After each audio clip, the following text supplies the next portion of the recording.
ॐ भूर्भुवः स्वः तत्सवितुर्वरेण्यं भर्गो देवस्य धीमहि धियो यो नः प्रचोदयात् ॐ शान्ति शान्ति शान्तिः ॐ Sai Ram.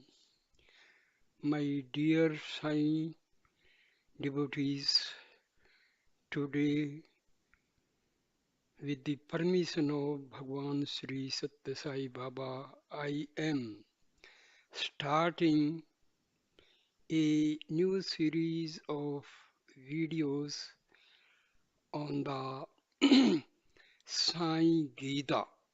That is a very good collection of divine teachings by Sathya Sai Baba.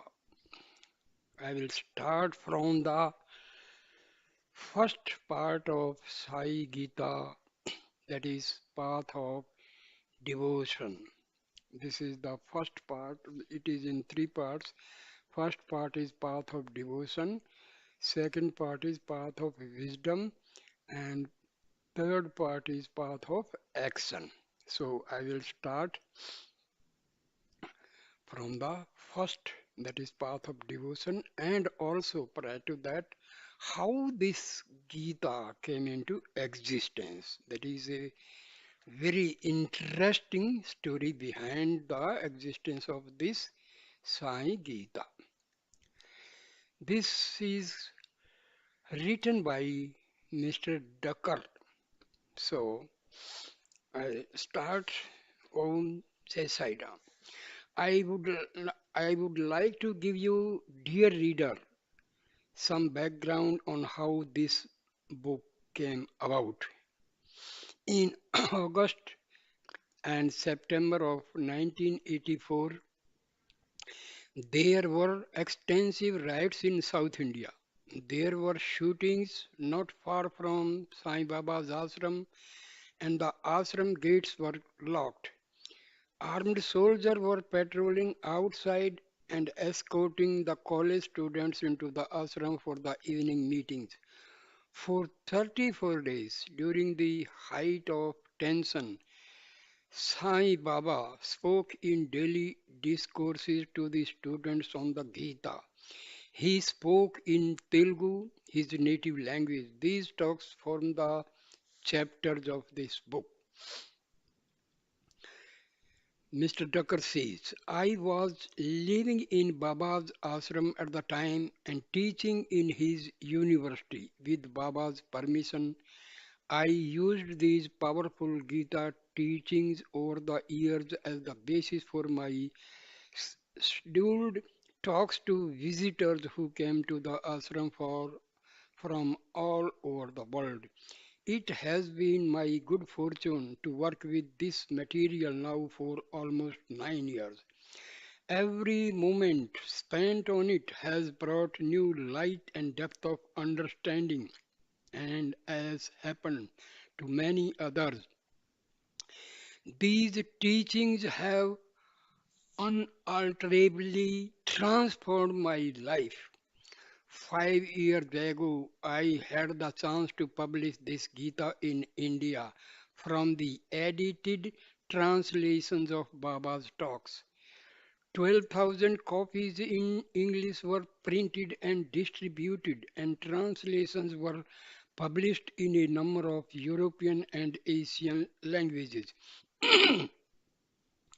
The original manuscript was presented to Sai Baba on the stage of the auditorium during the Christmas function in 1987, and he graciously blessed it and signed the title page.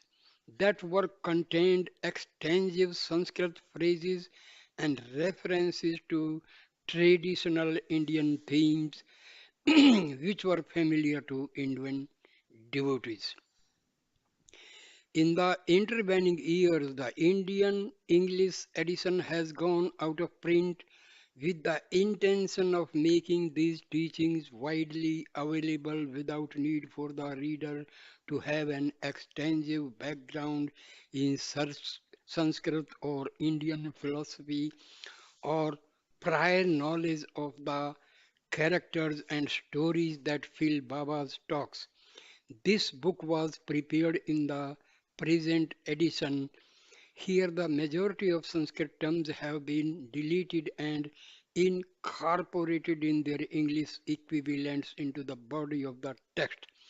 Also, the chapters have been freely edited to clarify any difficult passages or obscure references and to convert the spoken words into easily readable text. Every chapter has been arranged to stand on its own with the effect that you can turn to any chapter whose subject matter particularly interests you without first having to study all the previous chapters in the book. In editing the text, my primary focus was on clarity in conveying Baba's teaching to Western reader rather than on literal translation. I acknowledge the grave responsibility of editing the author's words and urge scholars to study the texts of Baba's Gita discourses in Telugu. A. L. Ducker, Creston, Colorado, October 1993. Messages. Suppose you are asked who created all this multiplicity in the world? Who is responsible for all this variety? What will you answer? The correct response is there is no multiplicity at all. The one divine self remains the one self forever. You mistake is as many. The fault is in you. Correct your vision. Remove your delusion. The divinity did not change into the world just as the rope did not change into a snake. In the dark, you mistook the rope to be a snake, but it remains a rope. So also the divine self remains the divine self, though your ignorance of this fact makes you see it as world. The world of diversity stands on one leg called delusion. Cut down that leg and the world falls. I often tell you not to identify even me with this particular body. You do not understand. You call me by only one name and believe I have only one form, but there is no name. I do not bear, and there is no form. This is not mine. After long searches here and there in temples and in churches, at last you come back completing the circle from where you started and find that he for whom you have been seeking all over the world, for whom you have been weeping and praying in churches and temples, on whom you were looking as the mystery of all mysteries, is the nearest of the near, you, your very self, the reality of your life, body, and soul. Assert it, manifest it. You, as body, mind, or soul, are a dream. But what you really are in pure existence, knowledge, bliss. You are the God of this universe. You are creating this whole universe and drawing in it in to gain the infinite, the miserable little prison indivisibility must go follow the heart. A pure heart seeks beyond the intellect. It gets inspired.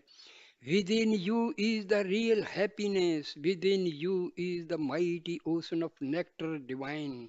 Seek it within you, feel it, feel it. It is here, the self. It is not the body, the mind, the intellect. All these are simply manifestations. Above all these, you are. You appear as the smiling flower, as the twinkling stars. What is there in the world which can make you desire anything from sayings and writings of Sai Baba? Few words about my dear Sai Baba.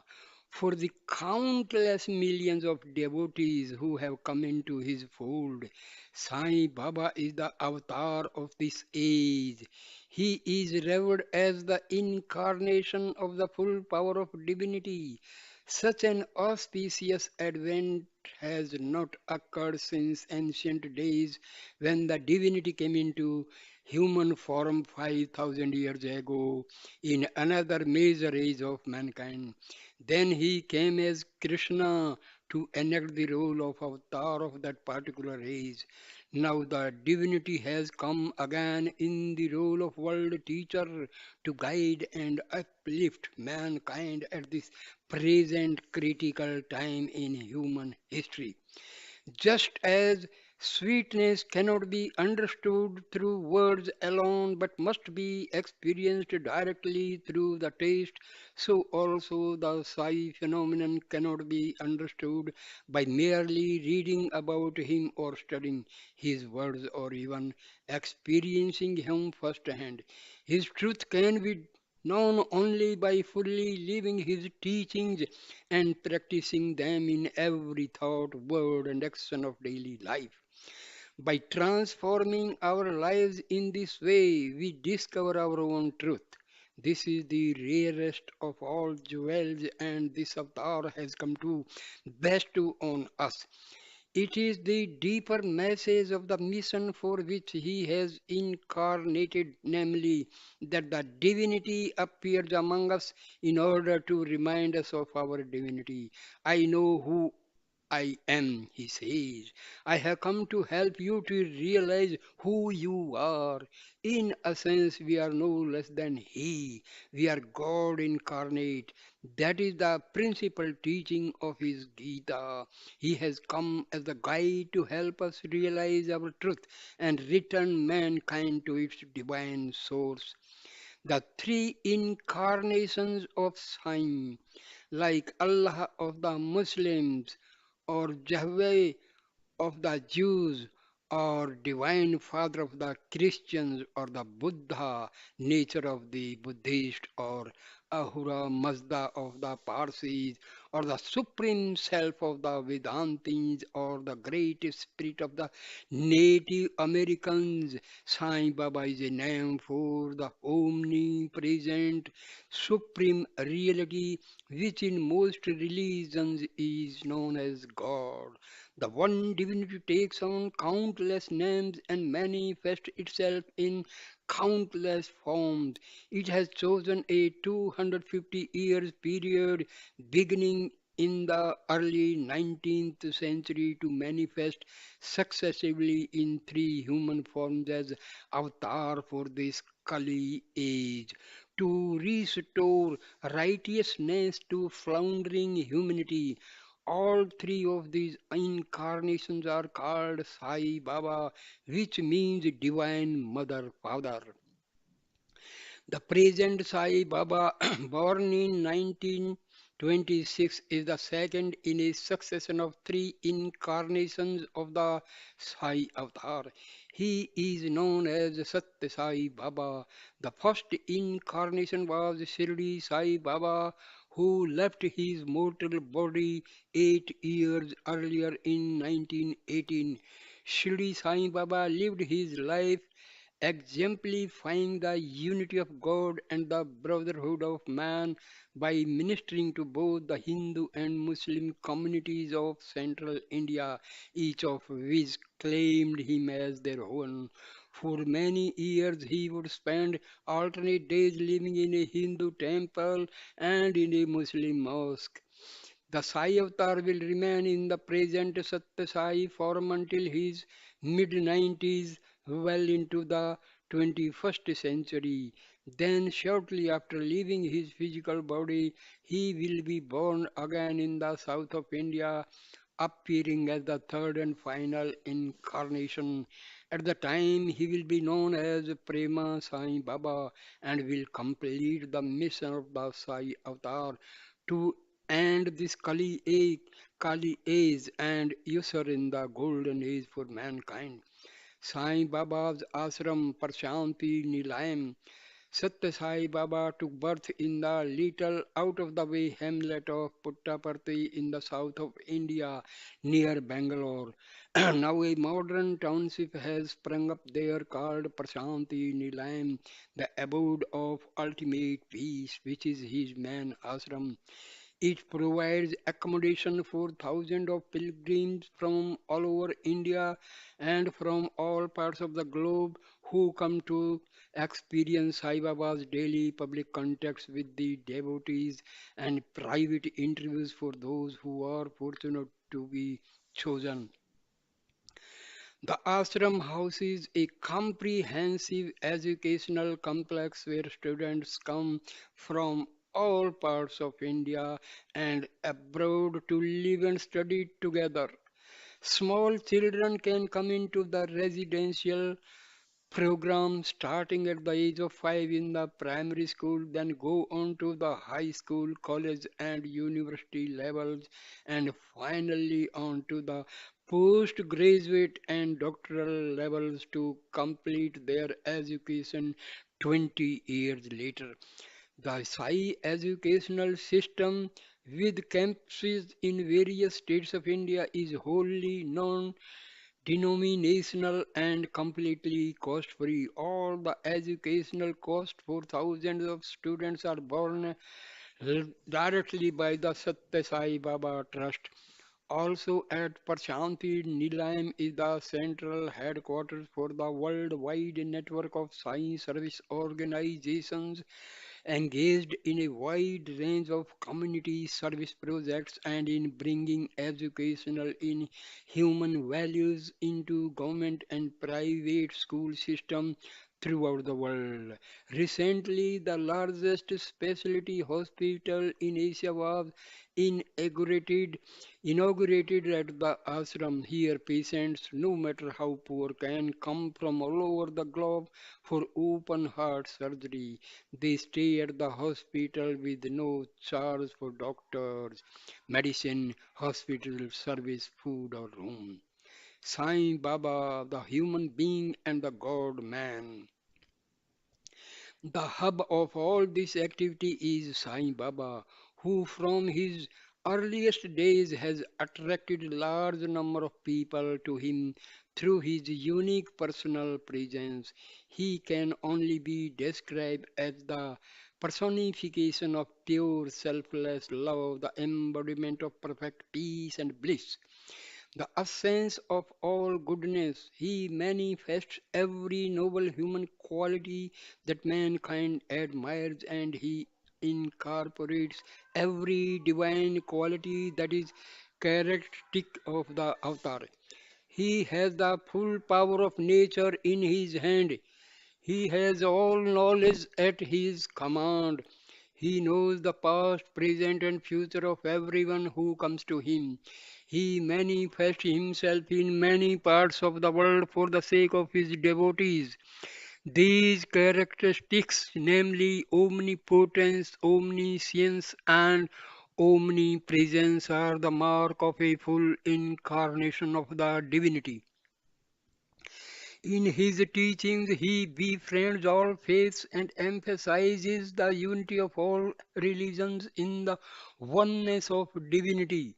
In his personal manner, Sai Baba displays a majestic grace and at the same time an exquisite joyfulness in the midst of a splendorous temple and ashram.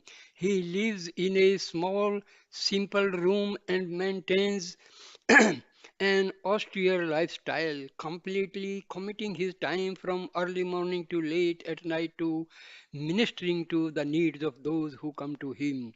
Not being limited to the physical plane, Sai Baba works in all dimensions, gross and subtle, appearing through visions and dreams and inner experiences, as well as in his physical form.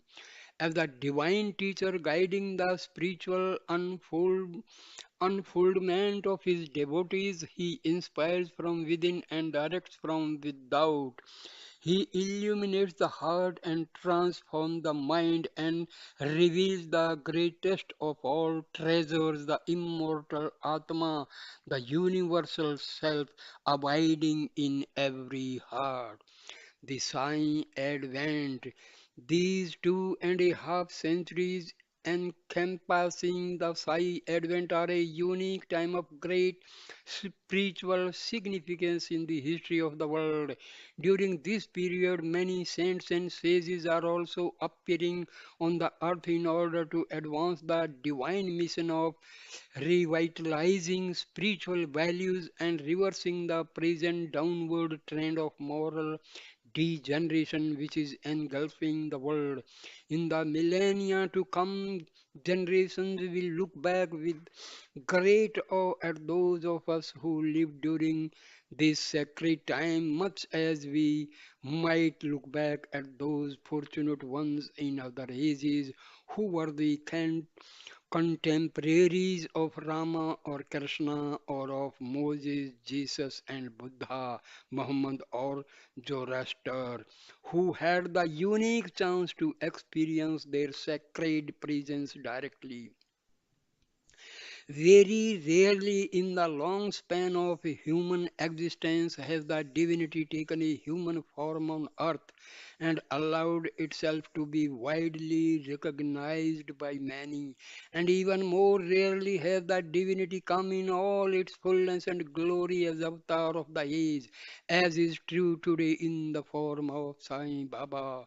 Now, the full power of God can be directly approached and experienced by all, and his teachings, which have the authority of the source of all wisdom, can be understood by everyone, for he speaks to us in the language and the idiom of our present time.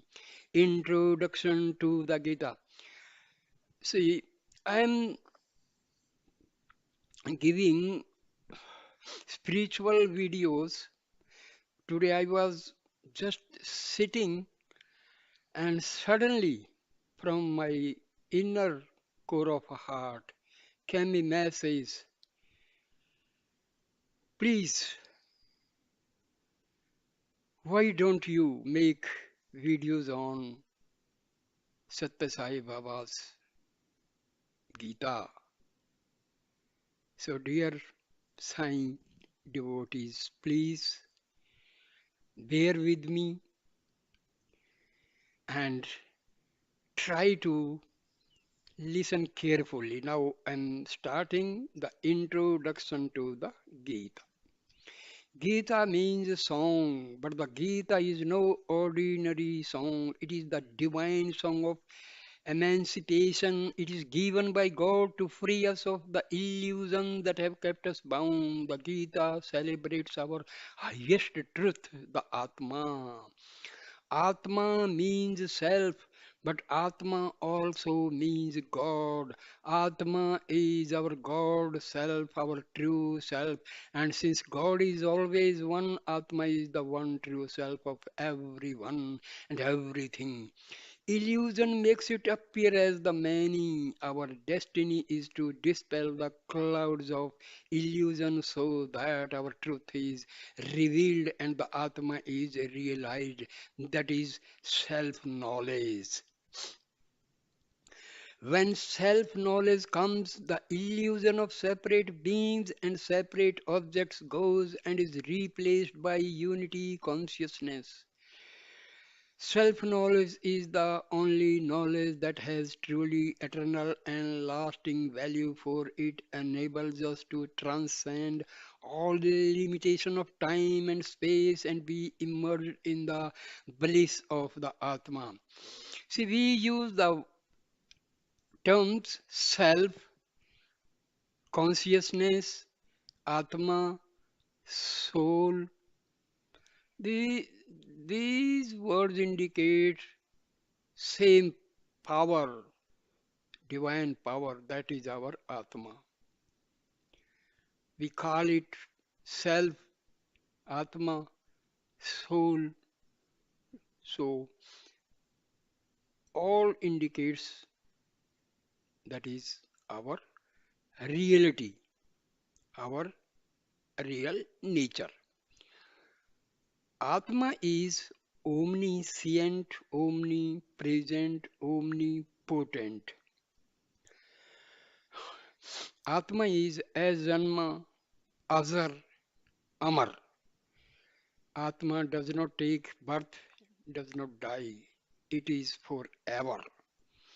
Atma and God, there is no difference. Atma lives in our spiritual heart.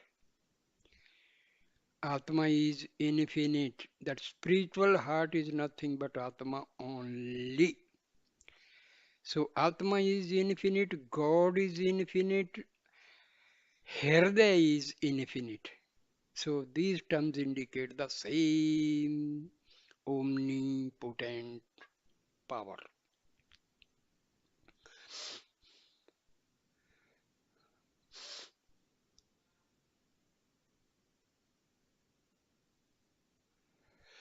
In every major age, God comes as avatar and teaches the Gita to initiate us into self knowledge and dispel the veils which hide our divine nature.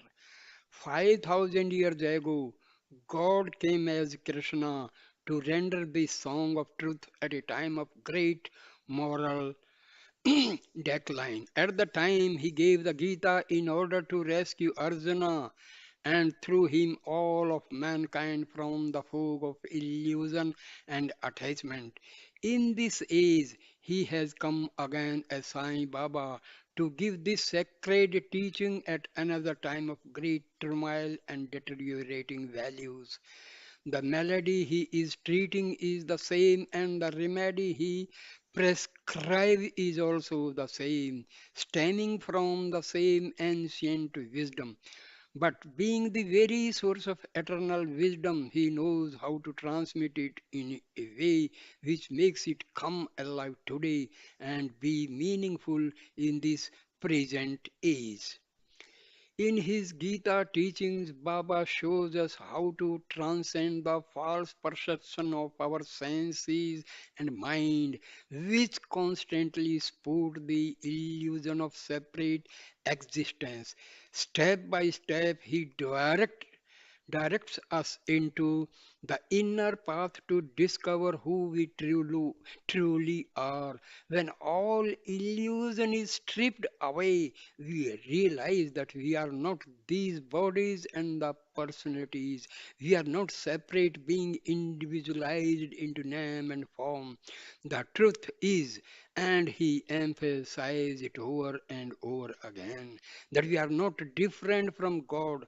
Our unchanging reality, which was the same before we took on the limitation of these bodies, and which is the same after we let go of this body, is the one divine self, the Atma. Inexplicably, Atma has become cloaked with the changing names and forms which make up the covering veil of Maya or illusion. But under the layers of obscuration hidden from view, Atma shines in everyone as the unwearying radiations of divine light. Dear Sai devotees, you read books by Paramhansa Ramakrishna, Vivekananda, Maharishi, Ramana. You read Upanishads, you read Vedas, you read six darshanas. Truth is only one. I have been reading all these holy literature books and all, and I have come to the conclusion that there is no difference between Atma and God. We search for happiness outside, but real happiness lies within us. Our Atma is nothing but the eternal bliss and everlasting peace. You read any holy book of Hinduism, you will find Atma and Paramatma. There is no difference. This is the truth shown by our Vedas, Upanishads, Shastras, Gita, and our various holy sages and avatars like Sathya Sai Baba, Shirdi Sai Baba, Adi Shankaracharya, Swami Vivekananda, Maharishi Ramana, and Ramakrishna Paramahansa.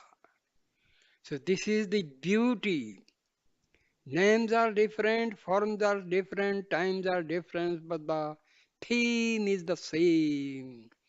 Atma, Atma, Atma, Atma and Paramatma. Same. No difference at all. This is the gist, and I will make videos on whole Gita. You will find this truth that Atma, just realize this Atma, you will have the eternal peace and bliss. Leaving aside everything, just concentrate and contemplate on Atma, Atma, Atma. It in the early days, definitely your subtle impressions gathered in various previous births, they will come up and bother you. You will feel sometime disgust. You will feel sometime just a boring when you sit in meditation. But do not be afraid of, because these subtle impressions, vasanas, sanskaras, huh, just they are going out and out. So do not worry. If you are having very negative thoughts when you are sitting in meditation, do not worry. You are on the right path, because the thoughts which are present in our chitta or subconscious mind, they have been sitting there for the last millions years. So do not worry. Please try to listen the Sai Gita and contemplate.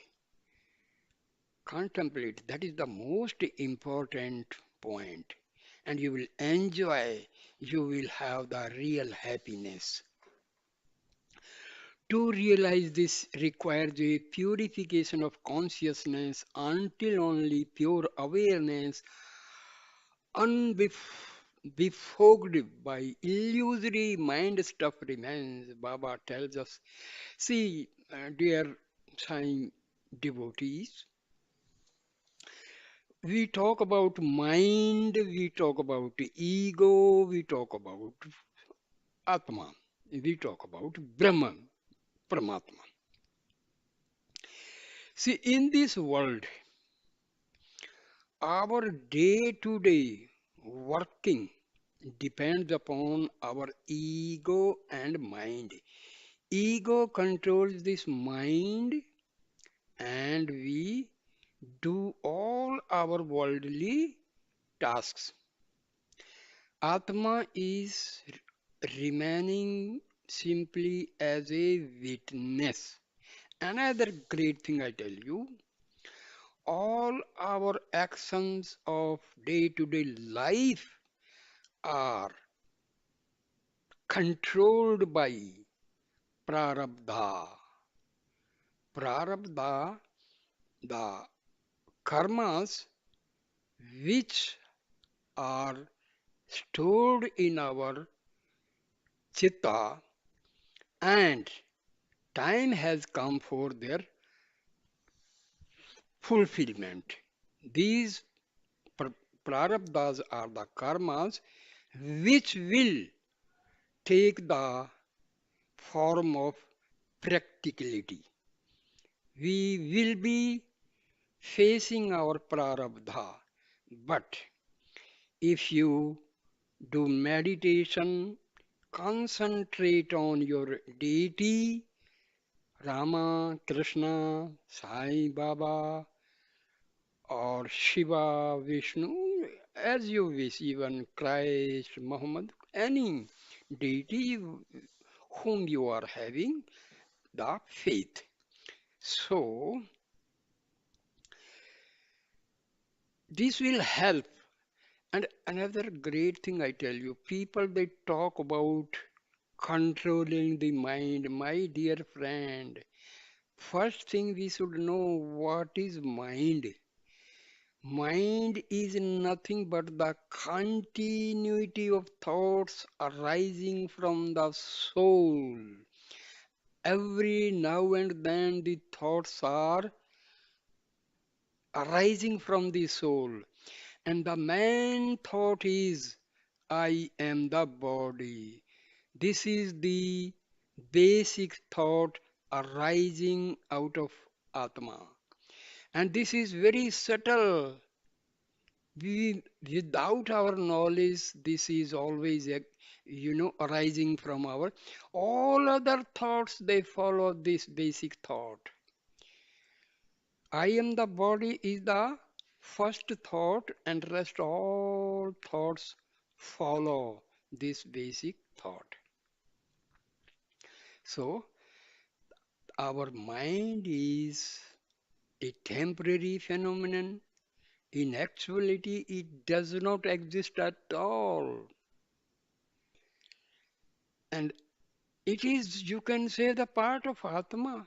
And Atma, omnipotent, omniscient, omnipresent. Mind is finite and its source is infinite. Anything arising from infinite cannot be controlled. Just try to understand. As our Atma is infinite, how can you control it? How can you control the thoughts arising from it? Never, never, never try to control mind. There is a way, there is a way. It should not be controlled, but it should be given a direction. When this mind is acting outwardly, that is connecting itself with the world, Maya. If you change its direction to interior of ourself, to the spiritual heart, or to our Atma, a time will come you will feel completely silent.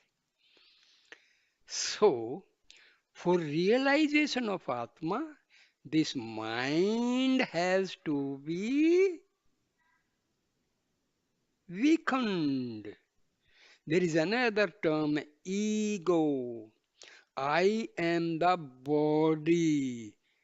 This thought, basic thought, is our ego.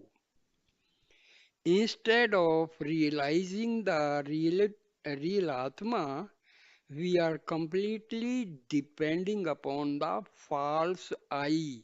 This false I is our ego.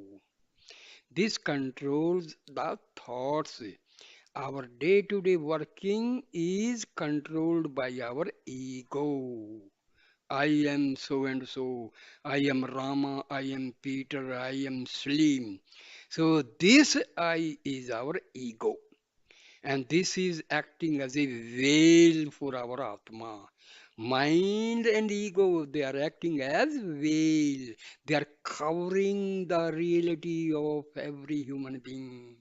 Atma is covered by Maya, mind, and ego. So, these things we have to keep in mind. Never try to control mind because mind is originating from Atma and Atma is omnipotent, omniscient, and omnipresent. So, just a very simple thing. Don't try to control, but yes, there is a way out. Just divert mind from going outside to interior and to its source, that is our Atma. That is spiritual heart, and there resides our Atma and Brahm. So this is our Brahma Gyan, Atam Vidya, told by Vedas, Upanishad, Gita. We have to keep this in mind. So, to realize this requires a purification of consciousness until only pure awareness, unbefogged by illusory mind stuff, remains. Baba tells us that when we give up our outer vision and our fascination for the world and instead turn our mind inwards to gain the integral vision, we become steeped in unity consciousness. When we give up body consciousness, this body consciousness is known as ego. Remember this. We gain God consciousness. When we expand beyond our limited human awareness into the fullness of our potential, we become the who we truly are. We transcend the illusion of separation of God, man, and world and merge into the one divine principle. That is the essential teaching of the Gita. So, this is the basic thing. Do not give freedom to your ego and mind. Just divert them to go to their source, that is Atma. So when we meditate, that should be our effort. Divert the mind and ego backward, inward to the source of these two entities. Mind is insentient, ego is insentient, Atma is the only Chetan element. Chetana, that is sentient, sentient, living, rest everything. Our whole body is insentient, non-living, including your. Now, another great thing I tell you, prana. Prana is completely the ethereal space into this universe is filled with prana. Especially this prana is in the solar system. Gayatri, sun is the god for Gayatri. Savita we call. Savita is nothing but divine sun. And energy emitted by the sun is prana Shakti, which is most essential. See, this prana in our body is originating from the soul. Remember this. This, this is Very, very important point. When we say now a person dies, a pran has gone. Pran and Atma is inseparable. Pran remains till there is Atma. Atma remains inside our body till there is prana.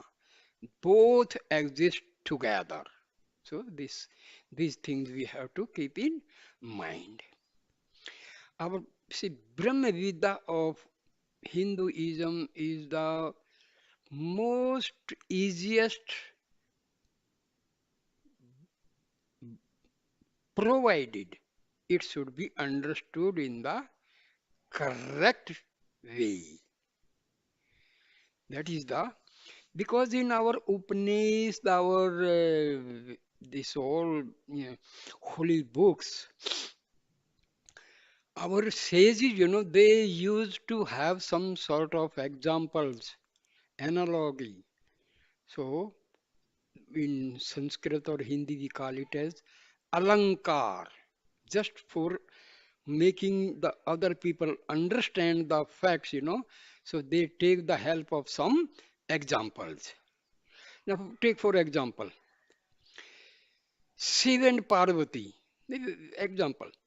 Actually, when there is Kundalini is rising, so this Kundalini is known as Chitta Shakti or Parvati, and God is known as Shiva, Vishnu or Brahma. So when the person is having his Kundalini Jagran, eh, the Kundalini is activated. So this Chitta Shakti from the Mula Adhar passing through Swadhisthana Chakra, Manipur Chakra, Anahata Chakra, Visuddhi Chakra, Ajna Chakra, and Sahasrar. So, when it reaches Sahasrars, what does it mean? The Parvati is meeting Shiva. Atma and God are merging together. So these are, Alankari type of, understanding. But people, you create stories and stories and stories. That is the problem. Very simple thing is misunderstood, and we just suppose you want to go to a destination in the north direction and you start walking towards the south. More and more you go to the south, more and more you are going away from your destination. That is the main problem. You have to execute the knowledge. Read Vedas, read Shastras, read Upanishads until unless you sit for meditation, have concentration, have contemplation, visualize, have affirmations. Then you will understand. Just by listening, hearing, nothing is going to change. Nothing is going to transform your life. Very, very simple thing. Daily sit for meditation 1 or 2 hours, definitely. Whatever you read, listen, just contemplate. Start. What is that? Who am I? Where from I have come? What is my purpose of coming to this world? What are my aims and goals in life? What I have been doing, and have I done something to achieve my goal and destination? So these things are required. Simply listening, reading, it will not help. You have to put your own effort. Even God cannot help you to realize yourself. God cannot give you liberation, my dear friend. Another great thing I tell you, do not be under a wrong impression that until unless you have a physical guru, you cannot liberate yourself, you cannot realize the self. No. See, guru means any power which takes you from darkness to light. So, my dear Sai Bhaktas, our Atma is our real Guru. Please understand. As Sai Baba used to say, I know I am God, you do not know you are God. That is the difference. So, Guru is nothing but our Atma and Paramatma. If you sit and when your meditation is successful, my dear friend, you will know the reality that your Atma is the Guru. Very, very, very simple thing. Please try to understand. You have to put efforts. You have to put efforts. You have to sit for meditation. You have to contemplate on yourself, and there is nothing difficult. Sit for meditation, visualize, and use the positive affirmations. I am Atma. I am Atma. My mind is originating from Atma. So my mind is going slowly and steadily to its source, that is the Atma, residing in the spiritual heart. I'm going deeper. I see here, I tell you, this I is your ego. There are two eyes. One eye is ego, the other eye is your real self, that is Atma. So this ego is commanding whom it is commanding? It is commanding ego is commanding ego only. So I am going deeper, deeper, deeper and deeper, deeper and deeper, deeper and deeper to the spiritual heart. You visualize for few minutes, and I tell you, my dear friends, whatever I am telling, it is all out of my own experience, not just bookish knowledge. So after a few minutes, you will realize your thoughts are ceased to come out of Atma, and you get thoughtlessness. Another thing I tell you, we call mona, we call silence. Here also is this word silence is misunderstood. Silence does not mean you stop talking. Do not make speech. No, no, no, no. When you can stop your thoughts to come out of your Atma, that is silence. Ceasing of thoughts is known as silence, not just stopping speech. See, these are the basic things we all misunderstand, and we are just in a illusion and false. So that is only Maya.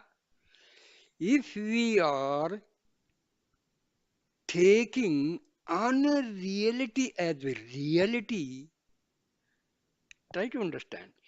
Taking unreality to reality, and what is unreal, we say real, and what is real, we take it as unreal.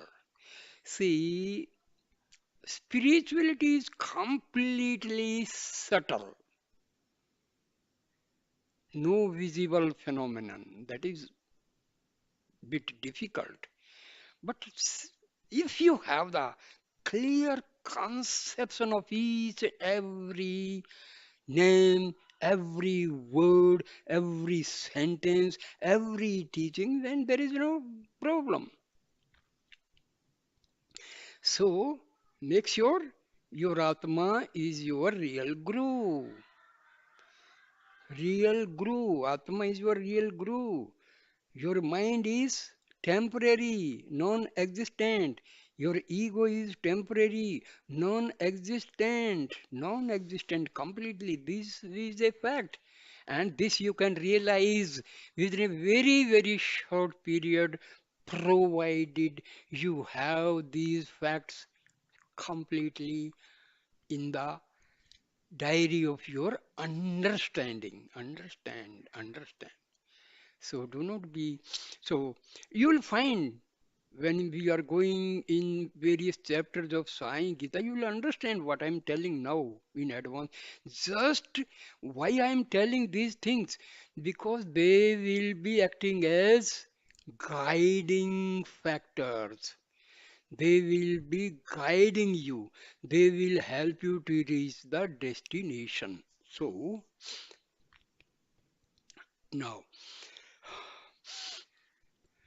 to realize this requires a purification of consciousness until only pure awareness, unbefogged by illusory mind stuff remains. Baba tells us that when we give up our outer vision and our fascination for the world and instead turn our mind inwards to gain the integral vision, we become steeped in unity consciousness. When we give up body consciousness, we gain God consciousness.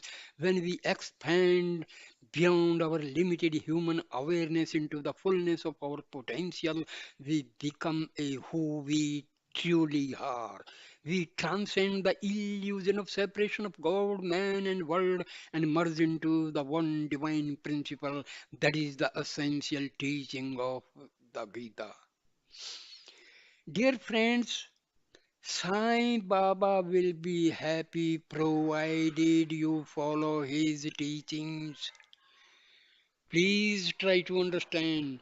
Sai Baba will be happy if you follow his teachings. The Gita is the very heart of ancient wisdom, making of the perennial philosophy of the East. It is the basis of all spirituality. We are told that it had a profound influence on Jesus as well as on the Buddha, not to speak of the countless spiritual lights who have graced this planet in the millennia since the Gita was given by Krishna on the battlefield. The Gita has something for everyone at every level of the spiritual path. Baba talks to each of us at the level at which we are ready, pointing us from the where we are to our final destination. If we incorporate this Gita into our daily lives, we will never need to read another book nor study another teaching. By following the directions given here, we will be led home to our own unchanging truth. First, however, there are a number of stages we must go through. They are best spoken of in terms of yogas. The Sanskrit word yoga speaks of union, referring to union with God. See, whenever you just sit for meditation and just contemplate on Baba, contemplate on his teachings. See, most of the people they know Baba just by miracles, my dear friend. Please know Baba by his teachings. Baba will be happy. Baba will fully shower his grace provided you follow his teachings. Please try to understand.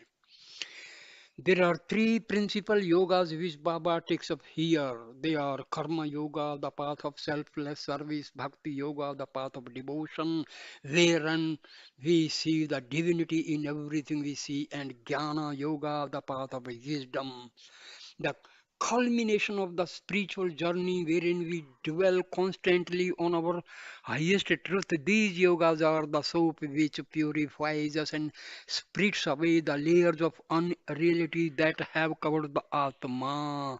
For too long, illusion, unreality have posed bizarrely but totally convincingly as the only true reality and keep the bona fide reality, the Atma, hidden. These yogas help us to unity of consciousness. To question may A question may arise as to why, when the verses of Krishna's Bhagavad Gita are freely available, Baba has elaborated this new version of Gita. Baba explains that this present age is different from Krishna's time and different from Rama's time as well. In the age of Rama, the forces of darkness were embodied as demonic hordes,